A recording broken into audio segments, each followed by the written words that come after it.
মানুষের জীবনের সবচেয়ে বড় সম্পদ তার স্ত্রী সন্তান নাকি সোফা?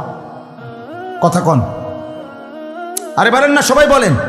এক মানুষের জীবনের সবচেয়ে বড় অর্জন বিল্ডিং নাকি স্ত্রী সন্তান? তো তাইলে আপনি দি বিল্ডিং এর মধ্যে ডিজাইন করতে করতে ডিজাইনের রগ রেশা উঠে এলেছেন। কিতা ঘটনা কিতা?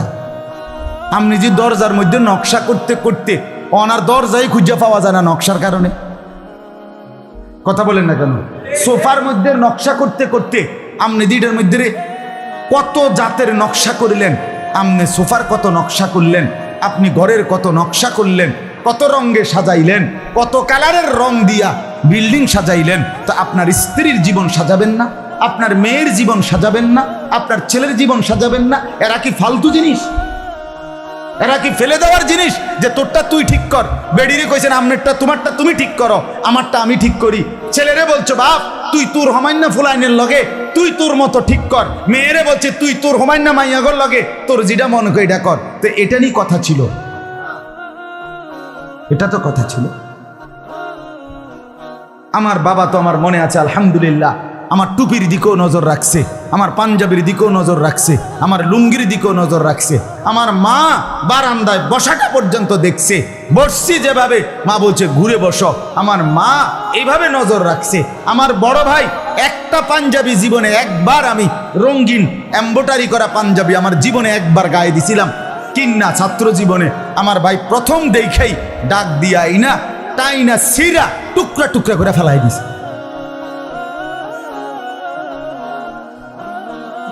সন্তানকে গে করবে সমবয়সী বন্ধুরা?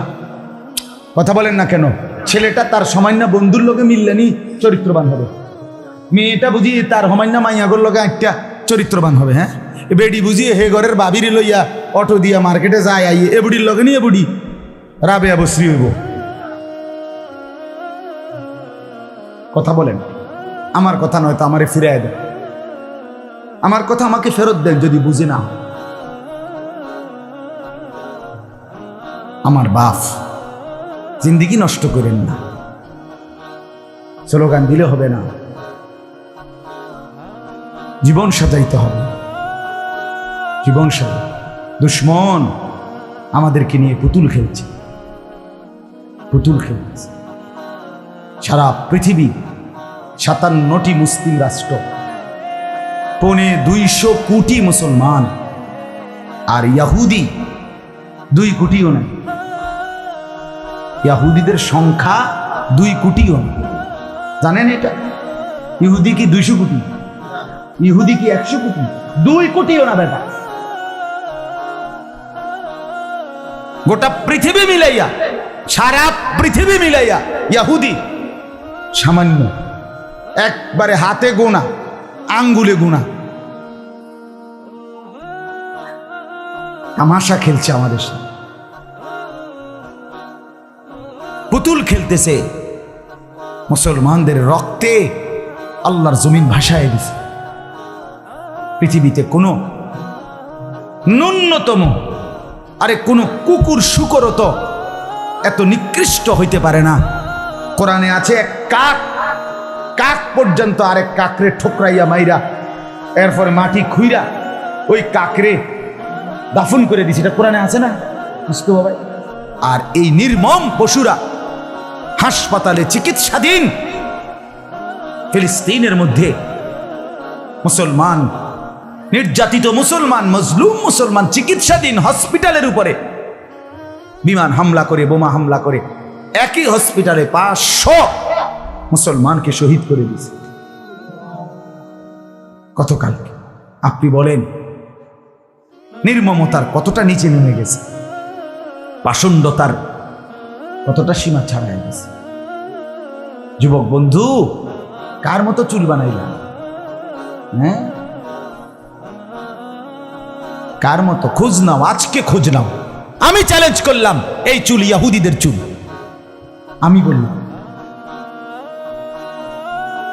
এই চুল ইহুদিদের চুল। পৃথিবীর সমস্ত দুষ্টামি, পৃথিবীর সমস্ত অসৎ কাজ, পৃথিবীর সমস্ত দুরভিসন্ধি পৃথিবীর সমস্ত গ্যাঞ্জাম, পৃথিবীর সমস্ত মারামারি, আন্তর্জাতিক বিশ্বের সমস্ত অস্থিরতা, এই সবটা এই বেঈমান ইহুদিদের তৈরি। এমন কোনো অন্যায় নাই, এমন কোনো অপরাধ নাই এটা হেরা করে না। সমস্ত দুষ্ট বুদ্ধির হেড অফিস, হেডকোয়ার্টার ইহুদিদের মাথা। শয়তানির সমস্ত head office.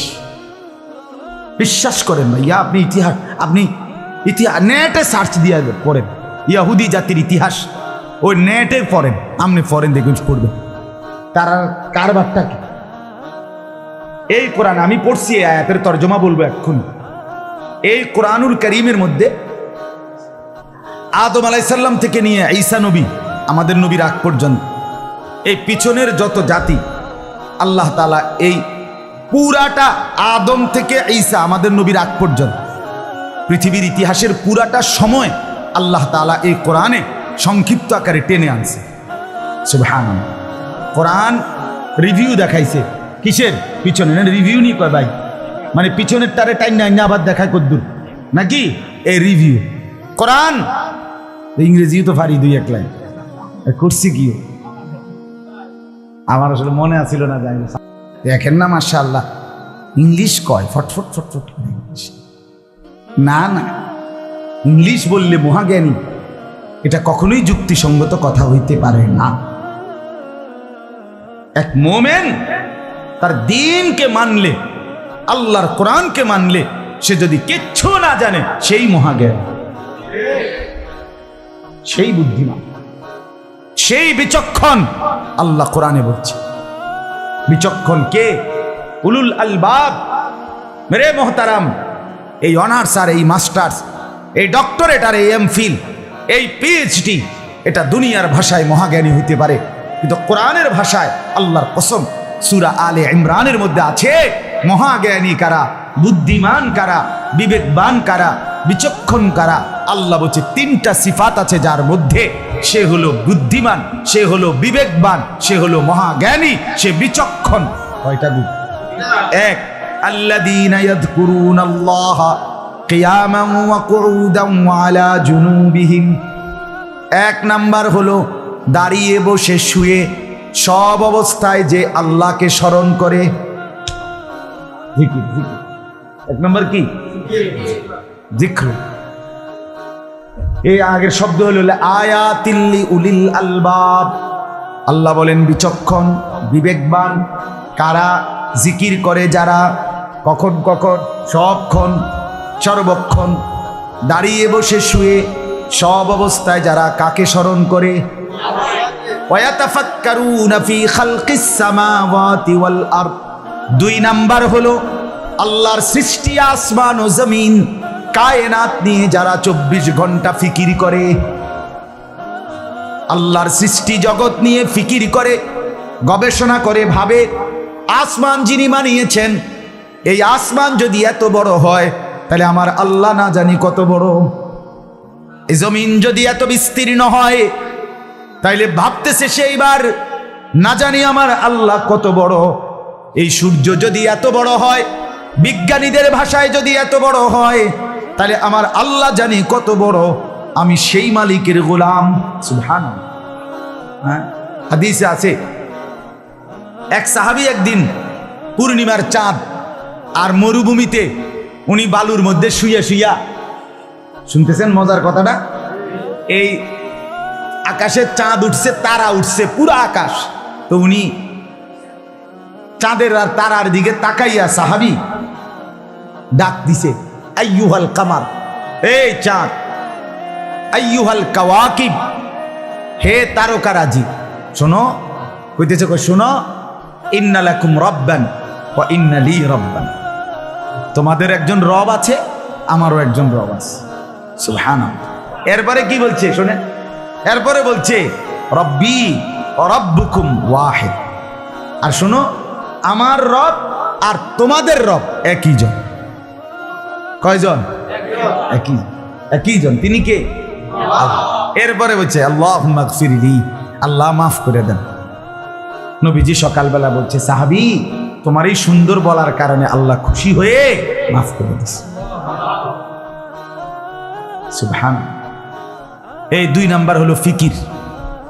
2 number, 1 number, 2 number, 3 number, রব্বানা মা খালাকতা হাদা বাতিলান সুবহানাকা ফাকিনা আযাবান নার। 3 নাম্বার হলো দোয়া। দোয়া কি? দোয়া। যে আল্লাহর নিকট দোয়া করে, রব্বুল আলামিন বলে দিবানিশি উঠতে বসতে শুইতে যে আমি আল্লাহকে ডাকে, আর আমার সৃষ্টি জগৎ নিয়ে যে ভেবে ভেবে আমাকে চিনে, আর 3 নাম্বার বেশি বেশি আমি আল্লাহর কাছে যে দোয়া করে, আল্লাহ বলেন তারাই হলো বুদ্ধিমান, বিবেকবান, বিচক্ষণ, মহাজ্ঞানী। সুবহান। বলেন আলহামদুলিল্লাহ। অতএব আমার বাপ বলতেছিলাম, আদম আলাইহিস সালাম থেকে নিয়ে ঈসা নবী পর্যন্ত সমস্ত নবীর আমলের ঘটনা সংক্ষিপ্ত আকারে আল্লাহ পিছনের ইতিহাস টেনে আনছেন। টেনে আনার পরে এর মধ্যে আল্লাহ তাআলা বহু পেছনের নেককার জাতি, অবাধ্য জাতি, তাদের ঘটনা আল্লাহ এখানে উল্লেখ করছে। অসংখ্য যারা আল্লাহর অনুগত হইছে পিছনে, তাদের পরিণতি কি হয়েছে, আর যারা আল্লাহর অবাধ্য হয়েছে তাদের পরিণতিও কি হয়েছে, এগুলো আল্লাহ বিস্তারিত কোরআনে উল্লেখ করছে। নূহ আলাইহিস সালামের কওম জাতি আমগো আগের না পরের? তে আগের জাতির কথা এখানে আসেনি? আচ্ছা, তারা অবাধ্যতার পরিণতিতে তাদেরকে যে পানিতে চুবাইছে তুফানে, এটা জানেননি আপনারা? আল্লাহ বলছে। মূসা আলাইহিস সালামের জাতি আমাদের আগের না পরের? আগের। ফেরাউন আমাদের আগের না পরের? নমরুদ আমাদের আগের না পরের? কারুন আমাদের আগের না পরের? এগুলো আছে এখানে কোরআনে আছে, এদের কথা এখানে আলোচনা আছে। তো আল্লাহ তাআলা বহু জাতির ইতিহাস, বহু মানুষের ইতিহাস আল্লাহ তাআলা এই কোরআনের মধ্যে উল্লেখ করছে ইবরতের জন্য। কিসের জন্য বলেন না? শিক্ষা, নসিহত, শুধু কিচ্ছা বলার জন্য না, বিনোদনের জন্য না, গল্প শুনাইবার জন্য না, অথবা ইতিহাস চর্চা হিসাবে না। ইতিহাসের বইয়ের নিয়ম হলো সন, তারিখ, একটার পর একটা by serial, step by step ঘটনা এটা বর্ণনা করে নির্মোহ ভঙ্গিতে, মানে মূল্যায়ন করবে আপনার শ্রোতা, পাঠক, তারা শুধু ঘটনা বলে যায়। কোরআনুল কারীম এইভাবে বাই সিরিয়াল কোনো ঘটনা পিছনের বলে নাই, বরং যেই ঘটনার যেই অংশটুকু আমাদের জন্য উপকারী, শিক্ষণীয়, আমাদের জীবনের জন্য ফায়দা, ওইটাকে অতটুকুই শুধু বলছে, আগে দিয়েও নাই পরে দিয়েও নাই। এটা হলো কোরআনের ঘটনার বৈশিষ্ট্য। কথা বুঝছেন নি কথা?